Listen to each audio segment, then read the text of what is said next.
Olá, irmão, olá, irmã, graça, saúde e paz. Estamos de volta ao nosso Razões da Fé.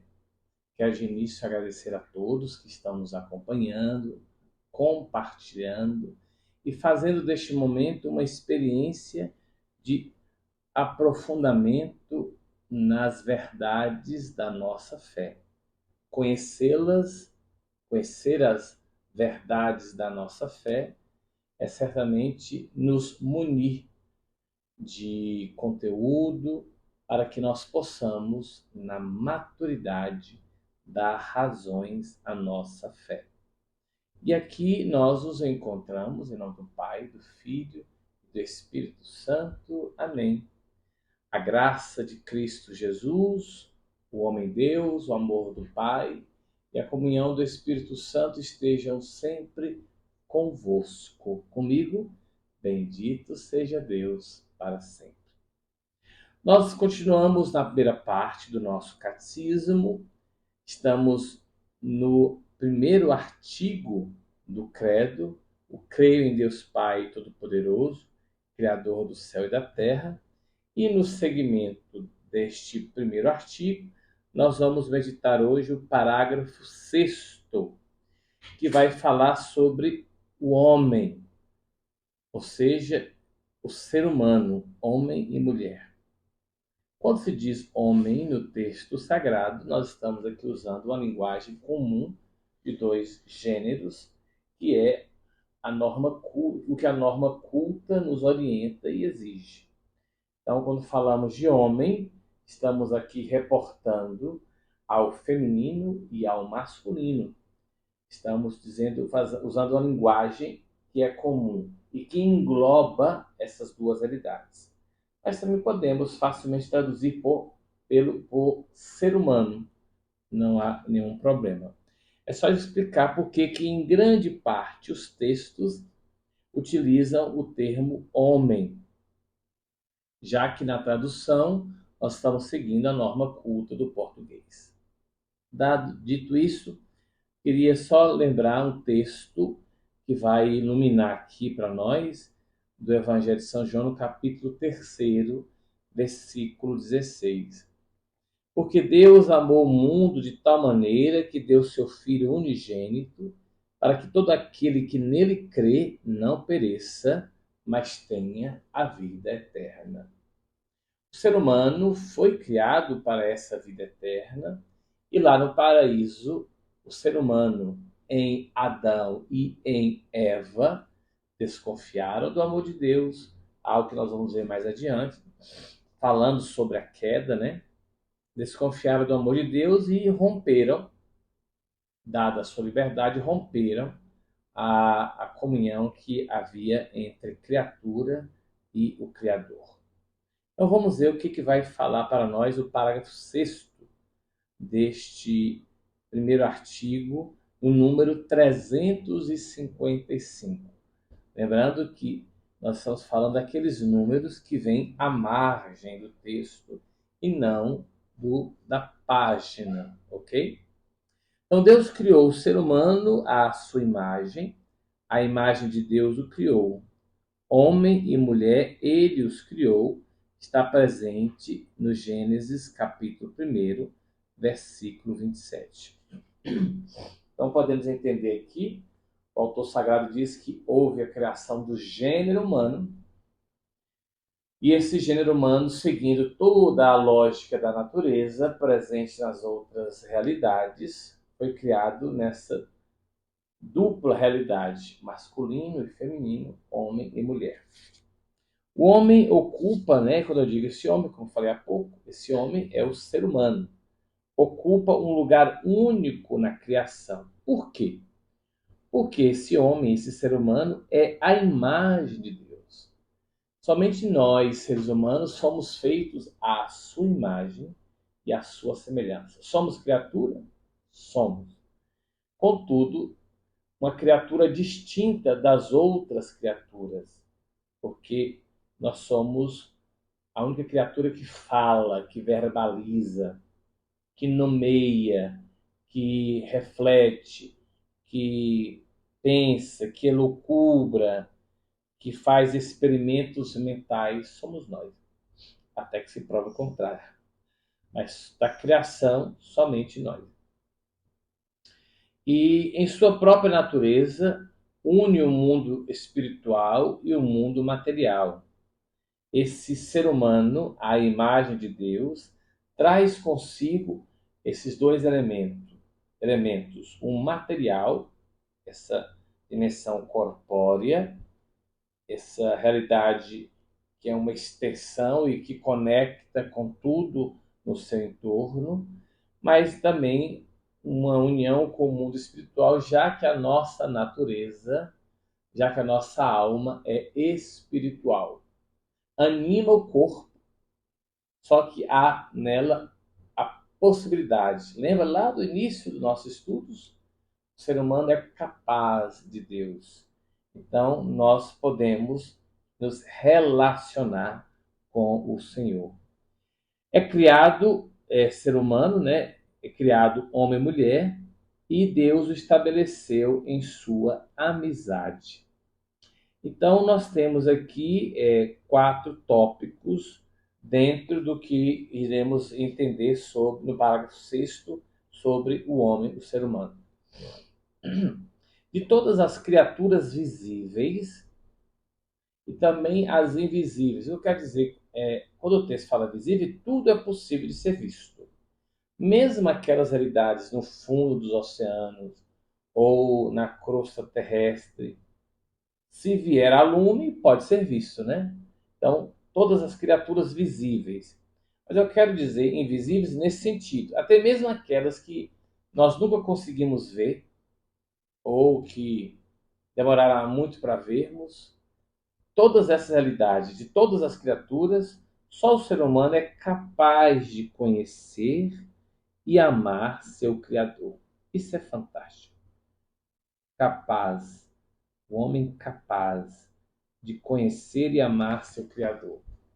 Essa capacidade não é uma realidade criada, constituída pelo gênio humano, ou seja, pela inteligência. O Criador que nos fez capazes, nos capacitou, ou seja, em nós a marca, em nós como que um elemento para sermos atraídos ao Senhor. E quem nos deu isso, quem nos capacitou assim, foi o próprio Criador, para que a criatura, nós seres humanos, pudéssemos conhecer e amar seu Criador. Ele, o ser humano, é a única criatura na Terra que Deus quis por si mesma. Isso é bonito. Há toda uma ordem da natureza que clama, exige o outro, o outro, o outro, o outro. O ser humano não. O ser humano foi quisto por Deus, desejado por ele, por nós mesmos. Deus nos quis para manifestar livremente a sua glória, o seu amor. Interessante, né? Deus nos quis. E para que esse querer? Para manifestar o seu amor. Só ele, o ser humano, é chamado a compartilhar, pelo conhecimento e pelo amor, a vida de Deus. Interessante também. Ou seja, à medida que nós nascemos, à medida que vamos crescendo, nós vamos amadurecendo o nosso conhecimento e vamos dando nomes a esses sentidos, a essas percepções, e ao ir conhecendo, tornando-nos íntimos, nos aprofundando, nós então somos capazes de compartilhar a outros esse conhecimento e, pelo amor, a vida de Deus. Então, tanto pelo conhecimento como esse amor que me leva a ter uma reverência, um ardor, fazem com que a vida de Deus seja conhecida e amada. Para este fim, o ser humano foi criado. E aí reside a razão fundamental de sua dignidade. Que motivo vos fez constituir o ser humano em dignidade tão grande? Pergunta a doutora Santa Catarina de Sena. O amor inestimável pelo qual enxergastes em vós mesmo vossa criatura e vos apaixonastes por ela, pois foi por amor que a criastes, foi por amor que lhe destes um ser capaz de degustar vosso bem eterno. Vendo esse escrito de Santa Catarina de Sena, que é o seu diálogo sobre a divina providência, nos faz lembrar que Santa Catarina de Sena era analfabeta e tornou-se doutora porque, ao ditar para os seus filhos espirituais, ela fala daquilo que nasce em seu coração. Isso é a chamada teologia infusa, que Deus também nos dotou. É Deus que vai nos revelando Ele a nós. E aí a revelação ela vai tornando cada vez mais densa à medida que ele encontra abertura no ser da pessoa. Porém, existem algumas eleições. Por quê? Não sabemos. Deus elege algumas pessoas e lhes comunica algo de muito especial. Nós não podemos ter inveja. E nem tampouco podemos exigir. Não. É Ele quem faz essa eleição e Ele realiza a sua manifestação.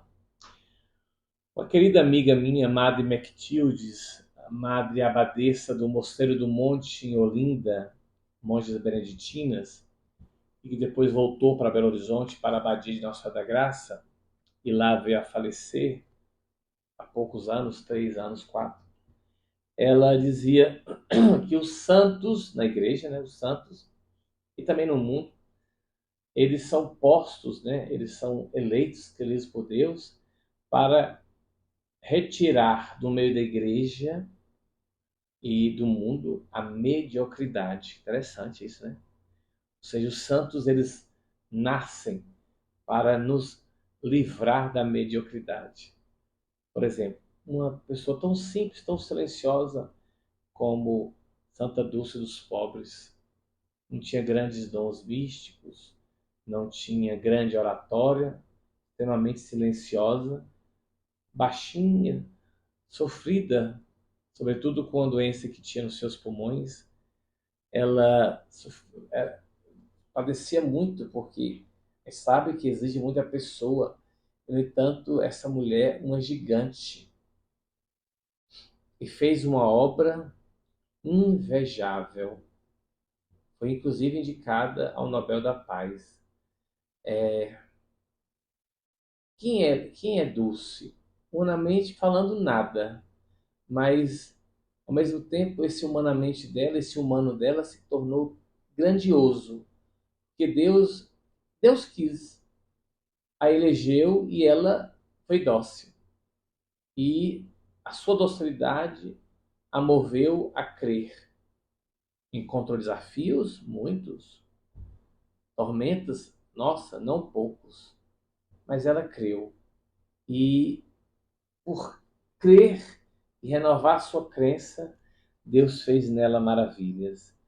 E Deus permitiu e permite e permitirá sempre que todos nós, mas de modo especial esses santos e santas, degustem vosso bem eterno.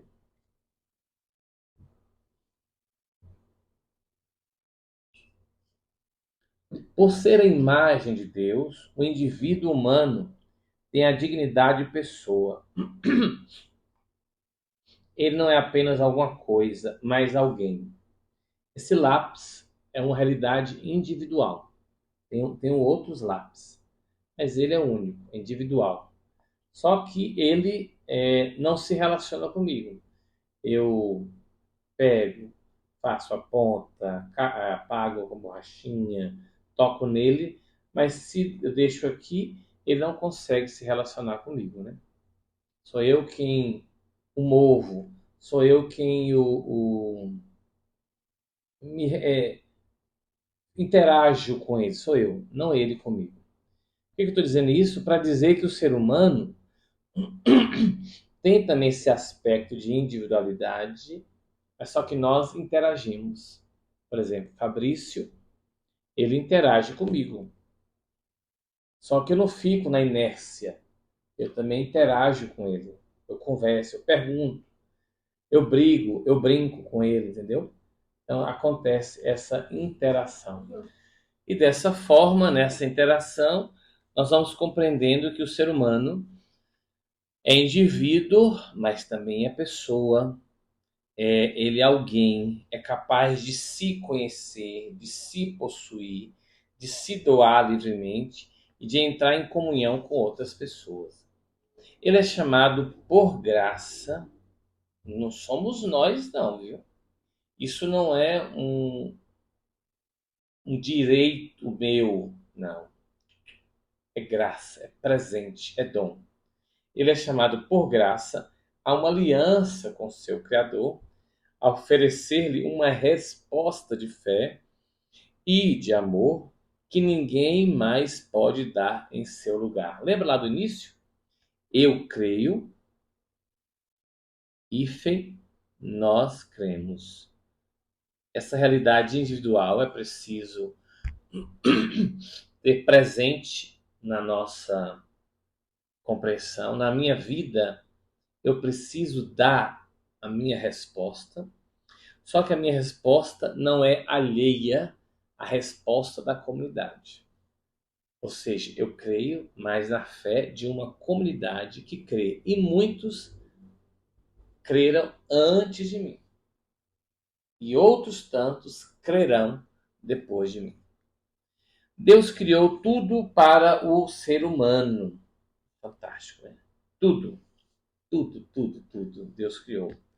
Mas o ser humano foi criado para servir e amar a Deus e oferecer-lhe toda a criação.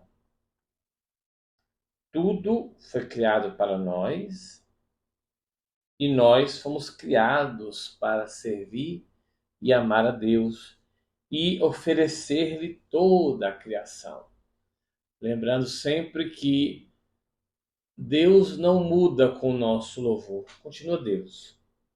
Nós é que mudamos porque ao louvar, ao adorar a Deus, nós estamos colocando em prática a nossa vocação: amar, servir e oferecer a Deus toda a criação. Quem é, pois, vai dizer que São João Crisóstomo, quem é, pois, o ser que vai vir à existência cercado de tal consideração? É o ser humano, grande e admirável figura viva, mais precioso aos olhos de Deus do que a criação inteira. É o ser humano. É por ele que existem o céu e a terra, o mar e a totalidade da criação. A salvação dele, Deus atribuiu tamanha importância que nem sequer poupou seu Filho único em seu favor. Deus, de fato, não cessa de tudo empreender para fazer o ser humano subir até ele e sentar-se à sua direita. Aqui nós estamos vendo um autor sagrado, São João Crisóstomo, um dos pais da fé, né?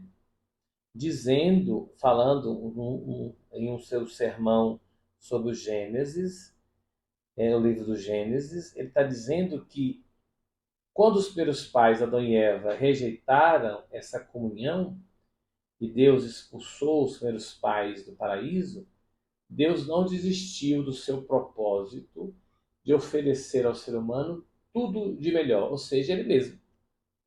A comunhão com ele, a convivência com ele. E Deus fez isso de modo que, mesmo os primeiros pais tendo sido rebeldes e rejeitados, Deus veio ao nosso encontro. E na plenitude dos tempos, ou seja, quando Deus quis, entregou seu Filho único para morrer por nós, para ser para nós caminho, verdade e vida, e nos fazer voltar ao convívio. Agora, assim como os primeiros pais, Adão e Eva, nós também temos liberdade de aceitar ou não esse convívio beatífico. Oxalá Deus que nós cooperemos para que isso aconteça já aqui. E isso se chama céu. Quando nós vivemos em Deus, com Deus e por Deus, o nosso céu é constituído.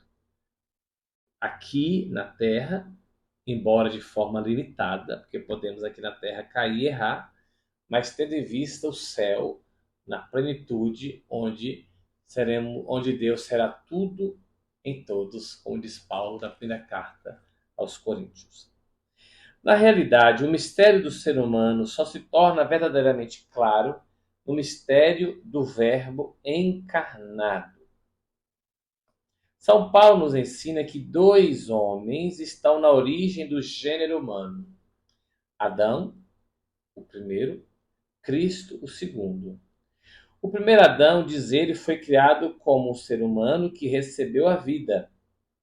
O segundo é um ser espiritual que dá a vida. Então, Adão recebe do Criador a vida, o hálito da vida em suas narinas, ele passa a viver. Lembremos, nossa alma é imortal por isso, que a alma veio diretamente de Deus, esse hálito, esse sopro da vida em nossas narinas. Já Cristo, o novo Adão, é um ser espiritual que com sua morte deu a vida. Interessante, né, gente? É um ser espiritual por quê? Porque ele já é Deus, ele já vivia em Deus. Deus Pai, Deus Filho e Deus Espírito Santo, a verdade da Santíssima Trindade, o nosso Deus único e trino. Pois Deus, o Pai, manda o Filho, esse Filho se reveste de nossa carne, é igual a nós em tudo, menos no pecado, e a sua morte deu-nos a vida. O primeiro foi criado, o primeiro Adão foi criado pelo segundo, que Cristo já existia, então criou o primeiro Adão, de quem a recebeu a alma que o faz ver, como eu acabei de falar. O segundo Adão estabeleceu sua imagem no primeiro Adão, quando o modelou. Assim, se revestiu da natureza deste último e dele recebeu o nome, a fim de não deixar perder aquilo que havia feito à sua imagem. Isso quer dizer que a Trindade, ao criar o primeiro Adão, modelou a forma dessa imagem, dessa semelhança. Mesmo Adão e Eva tendo desconfiado do amor de Deus e tendo rejeitado essa oferta, Cristo, na plenitude dos tempos, é enviado pelo Pai para que, recebendo uma carne humana, pudesse resgatar aquela imagem que havia sido perdida, porque tudo que Deus fez é bom. E assim, resgatando essa imagem, resgatou o propósito de Deus. O primeiro Adão, o segundo Adão. O primeiro começou, o segundo não acabará. O segundo é verdadeiramente o primeiro, como ele disse, eu sou o primeiro e o último.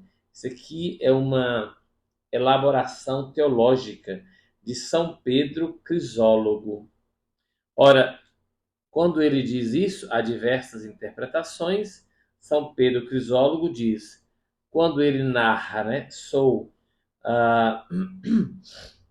o primeiro e o último, o alfa e o ômega, ele está dizendo que nele, em Cristo, está a imagem outrora perdida de Adão, e que é resgatada, e ele é o último, porque ele é o pleno, aquele que não acabará. Graças à origem comum, o gênero humano forma uma unidade, pois Deus, de um só homem, ele fez toda a espécie humana, vai dizer os Atos dos Apóstolos, capítulo 17, versículo 26. De um só homem, ele fez toda a espécie humana. Pio XII, então, chega a dizer: maravilhosa visão que nos faz contemplar o gênero humano na unidade de sua origem em Deus. Todos os seres humanos, de antes, de agora e de depois, temos uma unidade comum, a nossa origem a Deus. Na unidade de sua natureza, composta igualmente em todos de um corpo material e de uma alma espiritual, na unidade de seu fim imediato e de sua missão no mundo, na unidade de sua morada, a terra, cujos bens todos os seres humanos, por direito natural, podem usar para sustentar e desenvolver a vida, na unidade de seu fim sobrenatural, Deus mesmo, ao qual todos devem entender, na unidade dos meios para atingir este fim, na unidade do seu resgate, realizado em favor de todos por Cristo. Então, todos participamos de uma origem comum, somos alvo de um resgate comum, que é o próprio Cristo. Isso celebra a solenidade Cristo Rei. Quis o Pai que em seu Filho Jesus fôssemos todos resgatados. Agora, eu posso ou não, por causa da minha liberdade, acolher ou não os efeitos deste resgate. Essa lei de solidariedade humana e de caridade, também Pio XII, sem excluir a rica variedade de pessoas, culturas e povos, nos garante que todos os seres humanos são verdadeiramente irmãos. Esta lei de solidariedade humana e de caridade, sem excluir a rica variedade de pessoas, culturas e povos, nos garante que todos os seres humanos são verdadeiramente irmãos.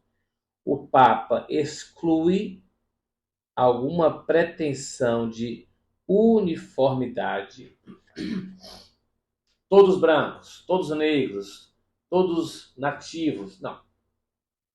Somos todos. Essa solidariedade humana e de caridade. Somos todos. Essa variedade de pessoas, culturas e povos.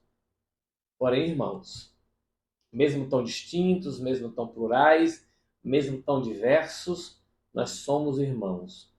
Uma unidade e não uma uniformidade. Tenhamos muito cuidado. Lembremos que uma das notas essenciais da Igreja é a sua catolicidade. Somos todos católicos, porém católicos alemães, católicos brasileiros, católicos indígenas, católicos, enfim. Mas todos sentem salvaguardada a sua natureza, a sua especificidade. Por quê? Longe de mostrar, de se revelar confusão, essa diversidade revela a grandeza do nosso Deus.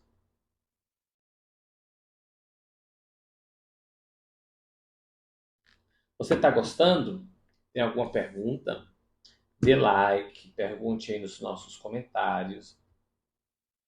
Se inscreva, ative aí o sino, as notificações. Compartilhe, mande para os seus amigos e amigas, tá bom? Vamos juntos entrando nesse estudo sobre a profissão de fé, sobre o catecismo da igreja. O segundo ponto, o ser humano é uno de alma e corpo. Corpore et anima unus. São uma só coisa. Ou melhor, são uma realidade que constitui um ser total. Duas realidades que constituem um ser total. A pessoa humana criada à imagem de Deus é um ser, ao mesmo tempo, olha aqui, ao mesmo tempo, Nós não somos corporais no momento, espirituais no outro. Dentro da igreja eu sou espiritual, fora da igreja eu sou corporal. Não. Ao mesmo tempo, corporal e espiritual. O relato bíblico expressa essa realidade com uma linguagem simbólica ao afirmar que o Senhor Deus formou o ser homem com o pó do solo, a argila, o barro, soprou-lhe nas narinas o sopro da vida e ele tornou-o um ser vivente. Gênesis 2:7. Portanto, o homem em sua totalidade é querido por Deus. Padre, então nós somos feitos de barro. Isso aqui, eu não estou dizendo que a palavra de Deus está errada. Não tenho nem de longe essa autoridade, nunca tive essa pretensão. Mas nós temos que ter cuidado, né? O autor sagrado, ele desenvolve um discurso poético para falar sobre nossa realidade material e nossa realidade espiritual. Então, ele usa essa imagem do barro e do sopro do hálito da vida. Muitas vezes na Sagrada Escritura, o termo alma designa a vida humana ou a pessoa humana inteira. Entretanto, designa também o que há de mais íntimo no ser humano. E o que há nele de mais valor, aquilo que mais particularmente o faz ser imagem de Deus. Alma significa o princípio espiritual do ser humano. Por isso que nossa alma é espiritual. Porque os seres animados, todos têm alma, algo que lhes anima, que lhes move. Mas essa alma não é um elemento espiritual, é da natureza. No nosso caso, não. No nosso caso, não. Foi Deus quem quis nos oferecer essa alma. Então, o corpo do ser humano participa da dignidade, da imagem de Deus. Ele é corpo humano precisamente porque é animado pela alma espiritual. É a pessoa humana inteira que está destinada a tornar-se, no corpo de Cristo, que é a igreja, o templo do Espírito. Vai dizer na primeira carta de Paulo aos Coríntios. Unidade de corpo e de alma, o ser humano, por sua própria condição corporal, sintetiza em si os elementos do mundo material, que nele assim atingem sua plenitude e apresentam livremente ao Criador uma voz de louvor. Portanto, não é lícito ao ser humano desprezar a vida corporal. Ao contrário, ele deve estimar e honrar seu corpo, porque criado por Deus e destinado à ressurreição no último dia. Santo São Francisco de Assis, no fim da vida, ele se arrepende de ter exposto o seu corpo, né, o irmão corpo, a tantas provações. Ele pede perdão, que tamanhas foram as macerações que ele fez o corpo experimentar. Nós não podemos dar valor ao corpo em detrimento ao espírito, e nem tampouco valorizar o espírito em detrimento ao corpo. É buscar o equilíbrio. Por isso que a igreja usa a virtude da castidade. Em geral, a virtude da castidade é pensada, é refletida apenas como uma realidade sexual. Mas não. O homem casto, a mulher casta, é aquele homem, aquela mulher que vive o equilíbrio em sua vida, em tudo.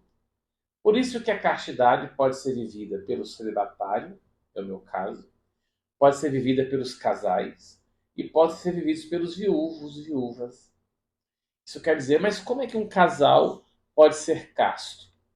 Eles não vão ter relações sexuais? Eles devem ter, seguindo o curso natural, por idade, por tempo. É inconcebível que um esposo ou esposa, de forma livre, dando-se um ao outro em matrimônio, achem que a vida conjugal pode existir sem passar pela experiência sexual. Não. É próprio da vida a dois, do casal, do matrimônio cristão, que eles se deem um ao outro e se amem. Isso não é pecado, isso não é feio, isso não é sujo. É criação de Deus. Dentro do equilíbrio. Isso aqui nós não estamos achando que somos agora autorizados a fazer malabarismos. Não. A gente tem que buscar sempre o respeito, ao diálogo entre as partes e, segundo a própria força natureza, viver tempo a tempo. Então, para os casais, a castidade não é deixar de viver os atos conjugais, é fazê-lo dentro de equilíbrio. E o equilíbrio é para todas as coisas na vida, não somente nessa dimensão sexual. Em tudo, temos que buscar em Deus a graça de nos esforçar para o equilíbrio. Mas sobre essa virtude nós vamos ver bem mais à frente em nossos estudos, a virtude da castidade. A unidade da alma e do corpo é tão profunda que se deve considerar a alma como a forma do corpo. Vai dizer o Concílio de Viena, isso no século XIV, olha só. Ou seja, graças à alma espiritual, o corpo constituído de matéria é um corpo humano vivo. O espírito e a matéria no ser humano não são duas naturezas unidas, mas sua união forma uma única natureza. Muito bom. A Igreja ensina que cada alma espiritual é diretamente criada por Deus, vai dizer o Papa Pio XII na encíclica Humani Generis, em 1950. A Igreja ensina que cada alma espiritual é diretamente criada por Deus, a Humani Generis. Não é produzida pelos pais e é imortal. Lembra lá atrás quando nós falávamos de que Deus não é um relojoeiro que faz e vende a obra? Não. Deus continua nos assistindo. A natureza participa do processo criador de Deus, mas Deus é que nos oferece essa alma e, por isso, alma imortal.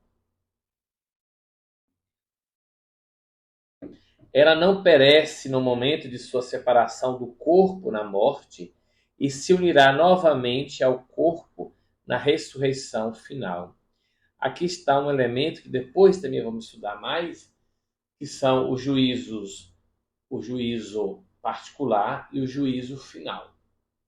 O particular é quando a nossa alma, separada do corpo este que vai para o seio de Abraão, que é a terra, e que experimentará a corrupção, enquanto que a alma não experimentará a corrupção, porque ela veio de Deus.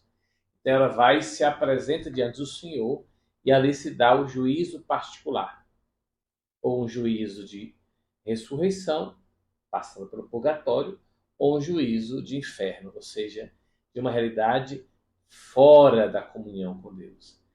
Quando do juízo particular, essa realidade se dará de forma plena.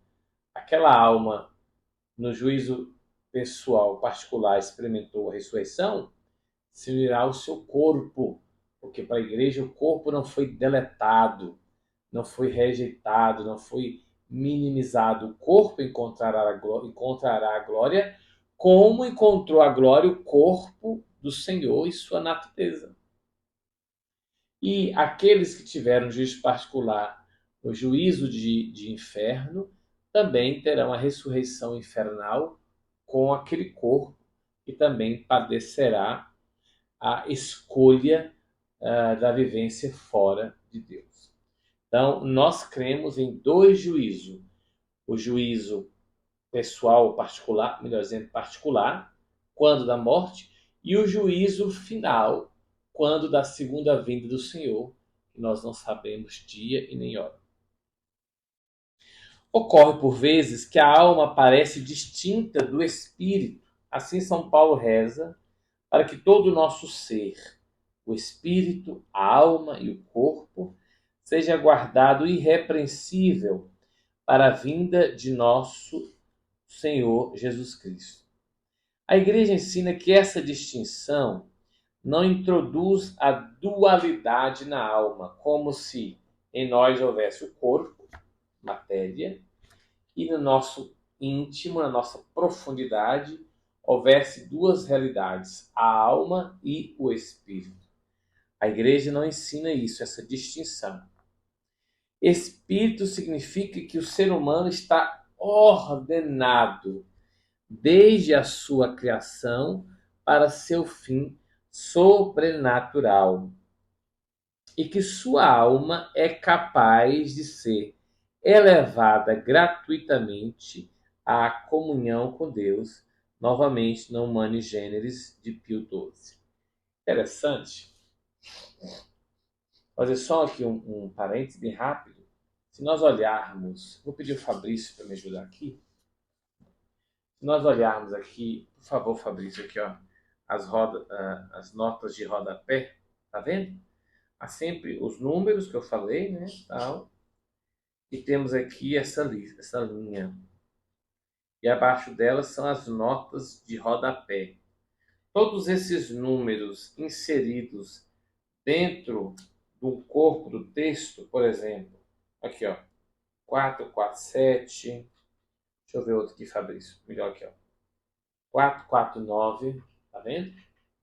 Esse número que está dentro do corpo do texto indica uma nota de rodapé, ou seja, indica que este texto em destaque é de uma realidade ao longo da história da igreja.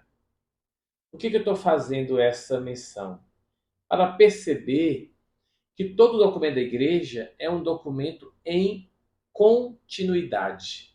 Se nós olharmos com atenção para o catecismo da igreja, vocês vão observar que a estrutura desse novo catecismo está presente lá atrás na Didaqué, feita pelos apóstolos, como diz a tradição, está lá atrás como apresentou a estrutura da doutrina da igreja São Tomás de Aquino.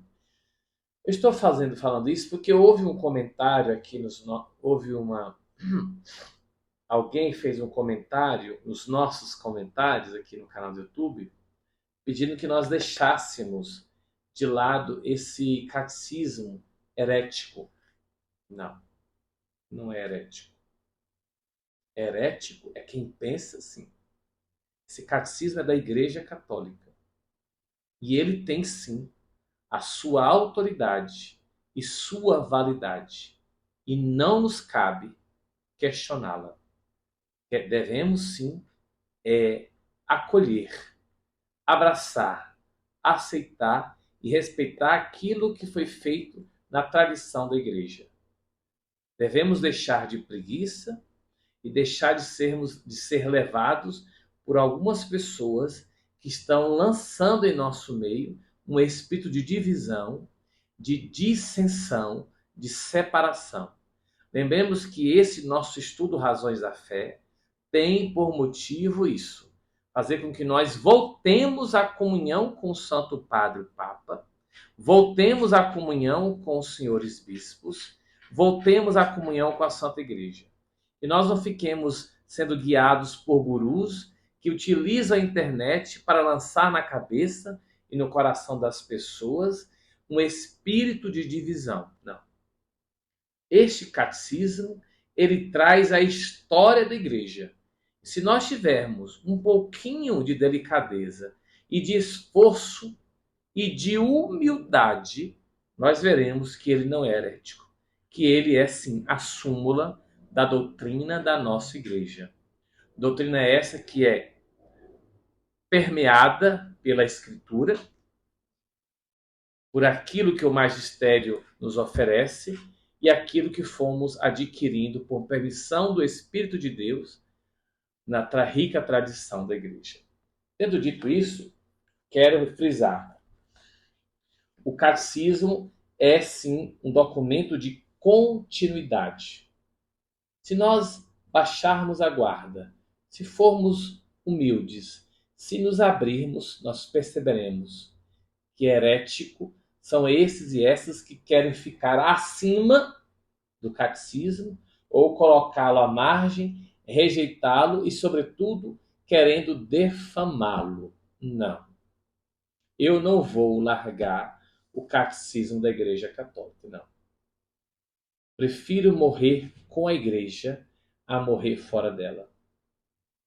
Como dizia Santa Teresa de Ávila no seu leito de morte, digo a todos que hoje morre uma filha da Igreja, pois eu pediria aos senhores e às senhoras, digo a todos que esse que está fazendo esse programa Razões da Fé, que está se dedicando a estudar com os senhores e senhoras, porque eu não estou lançando estudo para vocês, não.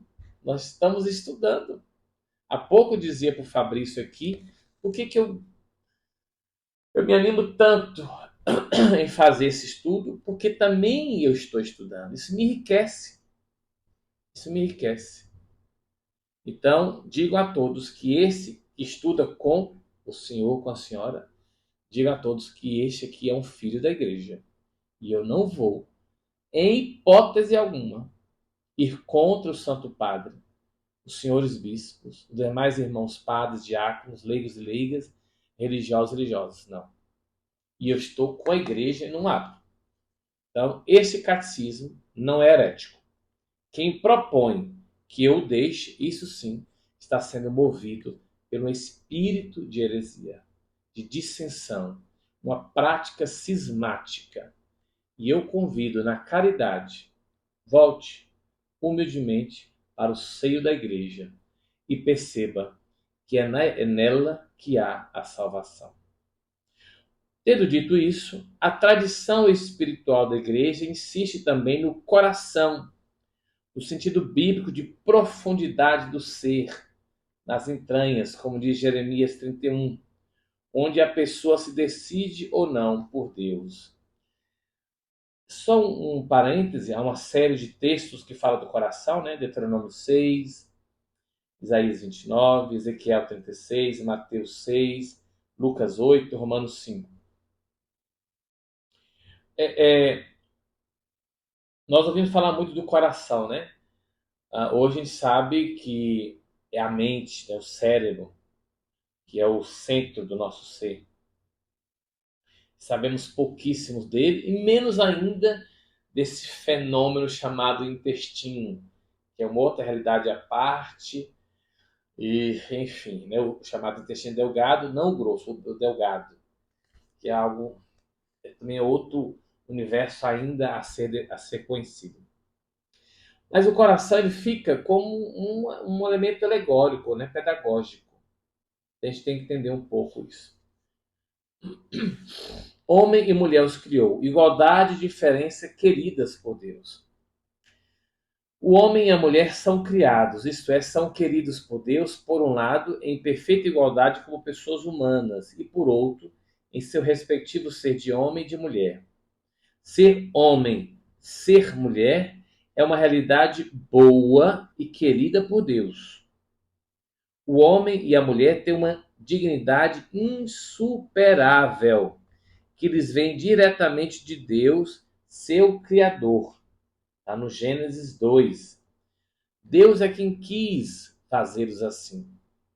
Existe lá a imagem no capítulo 1, dizendo que Deus faz do barro, homem e mulher, e sopra as narinas. Depois do homem, lança um sono no ser humano, no homem, e da sua costela tira a mulher. Isso para mostrar que nem da cabeça nem dos pés a mulher é igual, porém diferente. Homem e mulher são criados em idêntica dignidade à imagem de Deus.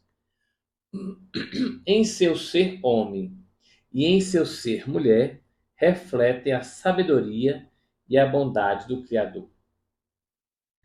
Deus não é de modo algum a imagem do homem. Não é nem homem, nem mulher. Muito importante isso aqui, senão entramos no campo do antropomorfismo, ou seja, o homem é que cria Deus, a sua imagem. Cuidado, tenhamos cuidado. Às vezes eu sou muito moralista, então meu Deus é moralista. Cuidado. Nós não podemos dominar Deus, é Deus quem nos domina, é Ele que é o nosso rei, é Ele que é o nosso Senhor. Tem que ter cuidado no como estamos apresentando Deus a mim mesmo e aos outros, sobretudo, né? Deus não é de modo algum a imagem do ser humano. Não é nem homem nem mulher. Deus é puro espírito, não havendo nele lugar para a diferença dos sexos. Deus é Deus. No entanto, as perfeições do homem e da mulher refletem algo da infinita perfeição de Deus. As de uma mãe, vamos encontrar Isaías 49, que ele chega a citar: se uma mãe se esquecer do filho, Deus não se esquecerá. Ou seja, ele faz um experimento mental. Se uma mãe esquecer, é quase impossível, embora vez ou outra a gente veja isso. Vez ou outra não. De forma muito excepcional, a gente vê uma mãe esquecer do filho, de um modo excepcional. No corriqueiro, no cotidiano, uma mãe nunca desiste de um filho. Por isso que o profeta se utiliza da imagem de uma mãe, né? E também a imagem de um pai e de um esposo, como nós vamos ver tanto em Oséias como em Jeremias. Um para o outro, uma unidade a dois. Criados conjuntamente, Deus quer o homem e a mulher um para o outro. A palavra de Deus nos dá a entender isto em diversas passagens do texto sagrado. Não é bom que o homem esteja só. Vou fazer um auxiliar que lhe corresponda, Gênesis 2. Nenhum dos animais pode ser este face a face do varão, Gênesis 2. A mulher que Deus modela da costela tirada do varão e que leva a ele, provoca da parte do homem um grito de admiração, uma exclamação de amor e de comunhão, é osso dos meus ossos e carne de minha carne. O homem descobre a mulher como um outro eu da mesma humanidade, porém distintos. O homem e a mulher são feitos um para o outro. Não que Deus os tivesse feito apenas pela metade e incompletos, como desenvolve os diálogos de Platão, sobretudo o banquete. Nós não fomos feitos incompletos ao ponto que eu sou a minha exigência de encontrar o outro para me completar. Não. Por isso que existem pessoas que optaram de forma dura e livre pela vida celibatária. Não é que ele quer viver incompleto ou rejeitando a outra parte. É porque ele, feito pleno, entendeu que sua vocação é uma vocação de totalidade para Deus e o serviço a Ele. Ele os criou para uma comunhão de pessoas, na qual cada um pode ser ajuda para o outro, por serem ao mesmo tempo iguais como pessoas e complementares como masculino e feminino. Diz São João Paulo II, na sua carta, né, Mulheres Dignitatem. No matrimônio, Deus os une de maneira que, formando uma só carne, possam transmitir a vida humana. Sede fecundos e multiplicai-vos, encher a terra. Ao transmitir a seus descendentes a vida humana, o homem e a mulher, como esposos e pais, cooperam de forma única na obra do Criador. A criação de Deus continua tendo a cooperação do pai e da mãe. No desígnio de Deus, o homem e a mulher têm a vocação de submeter a terra como administradores de Deus. Isso não quer dizer que agora eu vou estorvar, vou explorar de forma deslocada e irresponsável os recursos da natureza. Muito já se pensou assim, né? Ah, posso fazer o que bem entender. Hoje a gente sabe que tudo o que fazemos, todas as escolhas, trazem consigo consequências. Essa soberania não deve ser uma dominação arbitrária e destrutiva. A imagem do Criador que ama tudo o que existe. O homem e a mulher são chamados a participar da providência divina em relação às demais criaturas. Daí a responsabilidade deles para com o mundo que Deus lhe confiou. O quarto e último ponto é o ser humano no paraíso. Voltemos à questão. Adão e Eva viviam no Éden, viviam em comunhão, ouviam os passos de Deus, mas preferiram a tentação posta na boca da serpente, e aí preferiram a si mesmos e, em detrimento a Deus, desconfiaram do amor de Deus. Agora Deus quer que nós voltemos. O primeiro homem não só foi criado bom, mas também foi constituído em tal amizade com seu Criador e em tal harmonia consigo mesmo e com a criação, que só serão superadas pela glória da nova criação em Cristo. Interessante, em Cristo, novos céus e nova terra. Interpretando de maneira autêntica o simbolismo da linguagem bíblica, à luz do Novo Testamento e da tradição, a Igreja ensina que nossos primeiros pais, Adão e Eva, foram constituídos em um estado de santidade e de justiça original, vai dizer o Concílio de Trento, na quinta sessão, um decreto sobre o pecado original. Essa graça da santidade original era a participação na vida divina. Olha só, o catecismo falando de Trento, o espírito da continuidade, né? E em seguida já fala sobre o Vaticano II, o documento apostólico Lumen Gentium.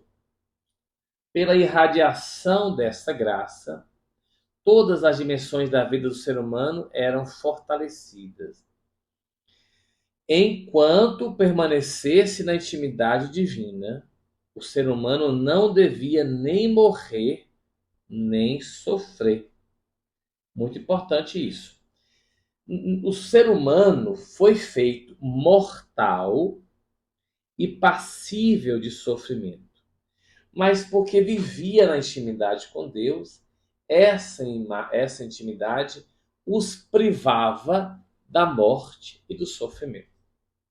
A harmonia interior da pessoa humana, a harmonia entre o homem e a mulher, a harmonia entre o primeiro casal e toda a criação, constituíam o estado denominado justiça original.